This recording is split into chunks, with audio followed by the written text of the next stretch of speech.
जय हिंद। आप भी यूपी टेट के लिए आवेदन कर दिए हैं और पढ़ाई उस स्तर का नहीं हुआ है जिस स्तर का होना चाहिए था। अब चूंकि एग्ज़ाम सिर पे आ गया है, आज से एक हफ्ते बाद लगभग आपका एग्ज़ाम है और आपको समझ नहीं आ रहा है कि हम कैसे क्या करें कि हम क्वालिफाई हों।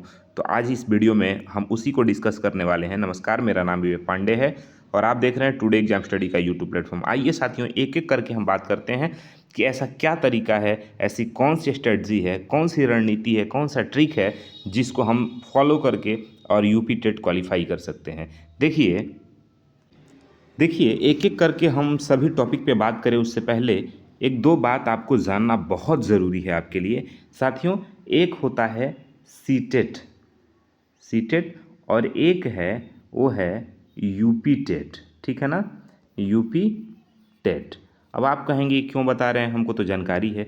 मेरे भाई मैं आपको इसलिए बता रहा हूँ कि सीटेट और यूपी टेट में कुछ मूलभूत अंतर है। वो क्या अंतर है? देखिए, अगर पूरे यूट्यूब पे यूपी टेट के लिए कोई भी कह रहा है कि मैं शानदार ट्रिक बता दूंगा, आप ट्रिक से यूपी टेट पास कर जाएंगे, तो मेरे भाई ये बिल्कुल गलत है। और आप अगर इसलिए इस चैनल पे आए हैं कि मैं कोई ट्रिक आपको बता दूंगा कि आप 1 घंटे में यूपी टेट क्लियर कर लेंगे, तो मेरे भाई आपके लिए तब ये वीडियो नहीं है, क्योंकि यूपी टेट में ऐसा कोई ट्रिक है ही नहीं जो आपको पास करवा दे। कुछ तरीके हैं, कुछ रणनीतियां हैं जिससे आप पास कर जाएंगे। और सीटेट क्या है मेरे भाई? सीटेट में वो शानदार ट्रिक है कि अगर आप पढ़ाई अब नहीं किए हैं ठीक से, तैयारी नहीं ठीक से है, तो कुछ ऐसे ट्रिक हैं जिसको अपना करके आप सीटेट क्वालिफाई कर सकते हैं। अब आप कहेंगे कि फिर आप ये दोनों बात कैसे कर रहे हैं? मेरे भाई मैं इसलिए कह रहा हूँ कि यूपी टेट और सी टेट दोनों में बहुत अंतर है। यूपी टेट आपसे सिर्फ फैक्ट की बात करता है, फैक्ट पूछता है। यूपी टेट में सिर्फ फैक्ट पूछता है, कॉन्सेप्ट पूछता है। अगर आपको आ रहा है तो जवाब दीजिए, नहीं आ रहा है तो नहीं आ रहा है। सीटेट में क्या है मेरे भाई? सीटेट में क्रिटिकल थिंकिंग से रिलेटेड ज़्यादा प्रश्न रहते हैं, आपके समझ आधारित प्रश्न रहते हैं और रटने वाले प्रश्न नहीं रहते हैं। अगर आप पढ़े भी नहीं हैं और आपके सामने पेपर आ रहा है, तो आप अपने समझदारी से कुछ ट्रिक, कुछ शब्दों का इस्तेमाल करके और उस प्रश्न तक पहुंच जाएंगे, उसके सही उत्तर तक पहुंच सकते हैं। लेकिन यूपी टेट में आपको याद है, जानकारी है, मालूम है, तभी सही होगा, वरना नहीं सही होगा। ये बात आप गांठ बांध लीजिए, एकदम 100% ये बात सही है। तो मेरे भाई यूपी टेट का कोई ऐसा ट्रिक नहीं है जो आपको पास करवा दे। हाँ, अब कुछ महत्वपूर्ण बातें हैं जिनको आप जान करके, फॉलो करके और आप क्वालिफाई कर जाएंगे यूपी टेट। तो आइए एक एक करके हम बात करते हैं। देखिए मेरे भाई, सबसे पहले अगर हम बात करें सीडीपी की, चाइल्ड डेवलपमेंट एंड पेडागोगी, यानी बाल विकास और शिक्षा शास्त्र, जो 30 नंबर का प्रश्न पूछा जाता है। अब बाकी के 7 दिनों में आप क्या क्या कर सकते हैं? अगर आप नहीं पढ़े हैं, तैयारी नहीं है, तो आप क्या करेंगे? सबसे पहले मेरे भाई, जो टॉपिक आप नहीं छोड़ सकते हैं वो है जीन पियाजे। अगर आपने सीडीपी में कुछ नहीं पढ़ा है तो जीन पियाजे को एक बार जरूर रिवीजन करिए, उनके संज्ञानात्मक विकास के सिद्धांत को जरूर पढ़िए, यहाँ से प्रश्न 1-2 जरूर बनते हैं।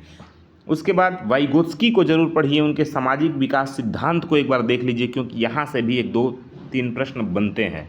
मेरे भाई कोहलर को देख लीजिए, क्योंकि इनके नैतिक विकास के सिद्धांत से 2-3 प्रश्न बनते हैं। ये लोग, मैं ऐसा ऐसा नाम आपको बता रहा हूँ जो इम्पोर्टेंट है, जिनको 7 दिन में आप रिवीजन करके सीडीपी में अच्छा नंबर ला सकते हैं। यही ट्रिक है। इसको या तो ट्रिक कहिए, या तो रणनीति कहिए, या तो अपना तैयारी कहिए, ठीक है ना। उसके बाद थॉर्नडाइक के अधिगम के सिद्धांत को आपको देखना जरूरी है, क्योंकि आप इसे इग्नोर करके यूपी टेट नहीं पास कर सकते हैं। 2-3 प्रश्न इससे भी पूछा जाता है। स्किनर का प्रचालन अनुबंध का सिद्धांत जो है, उससे प्रश्न 2-3-4 पूछे जाते हैं। मेरे भाई पावलोव को देख लीजिएगा, उनसे प्रश्न पूछे जाते हैं। मैं महत्वपूर्ण नाम बता रहा हूँ, टॉपिक बता रहा हूँ, जिसे आप इन 7-8 दिनों में देख करके अपना एक अच्छा स्कोर कर सकते हैं, 90 नंबर तक ला सकते हैं, क्वालिफाई कर सकते हैं। यदि आपने पढ़ा है तब तो आप बहुत अच्छे से कर सकते हैं। सिर्फ आपको ये रिवीजन करना होगा, क्विक रिवीजन, फटाफट रिवीजन। ताकि आपको आते हुए भी आप कंफ्यूज ना हो और आप सही उत्तर तक पहुंच जाएं। उसके बाद समावेशी शिक्षा को जरूर आप पढ़िएगा। समावेशी शिक्षा से 2-3 प्रश्न पूछे जाते हैं। बहुबुद्धि सिद्धांत से 2-3 प्रश्न पूछे जाते हैं। मूल्यांकन एवं आकलन से प्रश्न पूछे जाते हैं, तो इसको ध्यान रखिएगा। फिर रचनावाद से संबंधित महत्वपूर्ण थ्योरी और प्रश्न पूछे जाते हैं, ध्यान रखिएगा। फिर बाल केंद्रित शिक्षा से संबंधित प्रश्न रहते हैं 2-3। इस तरह से अगर आप ये कितने टॉपिक हुए,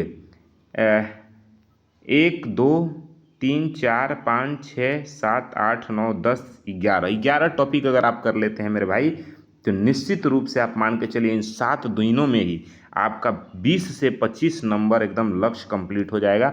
20 से 25 नंबर सीडीपी आपका हो जाएगा। अगर हम बात करें हिंदी भाषा की, तो मेरे भाई ध्यान रखिएगा, महत्वपूर्ण टॉपिक है, इससे प्रश्न पूछे जाते हैं। संधि है, समास है, पर्यायवाची से प्रश्न पूछे जाते हैं, विलोम, तत्सम तद्भव इग्नोर मत करिएगा, मुहावरे और लोकोक्तियाँ को इग्नोर मत करिए, इन्हें फटाफट रिवीजन करिए। और अपठित गद्यांश पद्यांश तो हमने आपको एक ट्रिक बताया भी था कि कैसे आप इसको सही कर सकते हैं। और भाषा शिक्षण से 1 से 2 प्रश्न रहते हैं, तो आप इसको इग्नोर कर सकते हैं, बाकी को पढ़ना जरूरी है।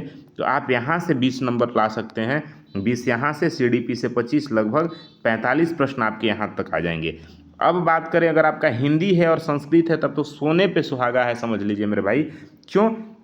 क्योंकि आपको संस्कृत में भी संधि पढ़ना है। अगर आपने संधि पढ़ लिया तो हिंदी संस्कृत दोनों हो गया। समास पढ़ लिया तो हिंदी संस्कृत हो गया। वेरी वेरी इंपॉर्टेंट है, संस्कृत में पूछा जाता है यूपी टेट में कारक, ध्यान रखिएगा, कारक से बहुत प्रश्न रहता है। विभक्तियों से प्रश्न रहता है, जैसे राम के चतुर्थी में क्या बनेगा, या रामेण किस विभक्ति वचन का है, ठीक है ना, बालके न किस विभक्ति वचन का है। इस तरह से धातु एवं प्रत्यय पढ़ लीजिएगा, पठ धातु, गम धातु, ठीक है ना, ये सब महत्वपूर्ण धातु है, भू धातु, ये सब महत्वपूर्ण है। शब्द रूप पढ़ लीजिए, राम, देखिए अकारांत एक पढ़िए, इकारांत एक, उकारांत और ऋकारांत एक। जैसे पितृ पढ़िए ऋकारांत, उकारांत गुरु पढ़िए, अकारांत बालक पढ़िए, इकारांत हरि पढ़िए। एक एक कर लीजिए। शब्द रूप, धातु रूप पढ़ लीजिएगा। ये महत्वपूर्ण टॉपिक है। अपठित गद्यांश और पद्यांश से प्रश्न रहते हैं, और आप शिक्षण से 1 से 2 प्रश्न रहते हैं, तो आप इनको इग्नोर भी कर सकते हैं, ठीक है ना। 20 प्रश्न लगभग आपके यहाँ से हो जाएंगे। तो 20 हिंदी और 20 संस्कृत, 40 और 25 आपका सीडीपी हो गया। तो आपका कितना होगा, 65 प्रश्न हो गया, ठीक है ना। अब आइए मैं पेपर 2 में एसएसटी की बात कर रहा हूँ कि कौन कौन से टॉपिक आपके लिए इंपॉर्टेंट हैं। तो आपके लिए सिंधु घाटी सभ्यता वेरी वेरी इंपॉर्टेंट है, पढ़ के जाइएगा। वैदिक सभ्यता, मौर्य और गुप्त काल के बारे में पढ़ लीजिएगा। एसएसटी के लिए तो मैं हर रोज़ प्रैक्टिस सेट आपको करवा रहा हूँ, आप वहाँ से करके जाइए। इन सभी टॉपिक से मैं प्रैक्टिस सेट करवाता रहता हूँ रोज़। फिर 1857 के विद्रोह को इग्नोर नहीं कर सकते हैं आप। भारतीय राष्ट्रीय कांग्रेस से संबंधित 3-4 क्वेश्चन रहते हैं। गांधी जी के आंदोलन से संबंधित प्रश्न रहते हैं, ये इंपॉर्टेंट है। भारत के नदियों के बारे में देख लीजिएगा। मृदा यानी मिट्टी के बारे में, काली मिट्टी, रेगुर मिट्टी, इन सबको देख लीजिएगा, ठीक है ना। कपास के लिए कौन उपयुक्त है, चाय बागान के लिए कौन सी मिट्टी उपयुक्त है, जलवायु पढ़ लीजिएगा, कृषि जान लीजिएगा मेरे भाई, और खनिज संसाधन को पढ़ लीजिएगा, ये इंपॉर्टेंट टॉपिक है। भारतीय संविधान में आप प्रस्तावना, फिर मौलिक अधिकार, मौलिक कर्तव्य, संसद को पढ़ लीजिएगा। राष्ट्रपति और पंचायती राज, इनको जरूर देखिएगा। थोड़ा सा इकोनॉमी में भी प्रश्न कुछ पूछे जाते हैं, आप गरीबी देख लीजिएगा, गरीबी का मूल्यांकन कैसे होता है, बेरोजगारी का कैसे होता है, बैंकिंग क्या है, बजट क्या है, जीडीपी क्या है, ठीक है ना। और फिर कुछ प्रश्न आप ध्यान रखिए, एनसीएफ 2005 से रचनावाद, ये आप एसएसटी के लिए पढ़ लीजिएगा, क्योंकि 2 से 3 प्रश्न जरूर पूछे जाते हैं। इस तरह से आप 40 से 45 प्रश्न यहाँ कर लेंगे। 65 प्रश्न आप वहाँ कर रहे थे, अगर 40 भी यहाँ कर लेंगे तो पता है कितना है, 105 प्रश्न हो गया, और आप क्वालिफाई कर जाएंगे। तो डरना घबराना नहीं है। इस रणनीति से आप क्विक रिवीजन करके इन 7 से 8 दिनों में अपनी तैयारी को मजबूत कर सकते हैं। बाकी किसी ट्रिक के पीछे मत भागिए, कोई ट्रिक नहीं है जो यूपी टेट आपको क्वालिफाई करवा दे, ये मेरा गारंटी है। अगर कोई कह दे कि मैं ट्रिक से यूपी टेट पास करवा दूंगा, तो मैं समझ जाइए कि जो कहिए सो मानने को तैयार हूँ। क्योंकि मेरे भाई यूपी टेट में ट्रिक नहीं काम करता है, फैक्ट काम करता है। हाँ, सीटेट आप कहिए तो मैं मान जाऊँगा, सीटेट में बहुत हद तक ट्रिक या कुछ लॉजिक लगा करके, कुछ शब्दों को पकड़ के, और आप आसानी से अपना स्कोर 90+ कर सकते हैं। ठीक है, तो ये रहा आपका एक सही रणनीति, सही प्लान। और बाकी मैं जस्ट अभी मिलता हूँ आपके नए क्लास प्रैक्टिस सेट के साथ। तब तक के लिए जय हिंद।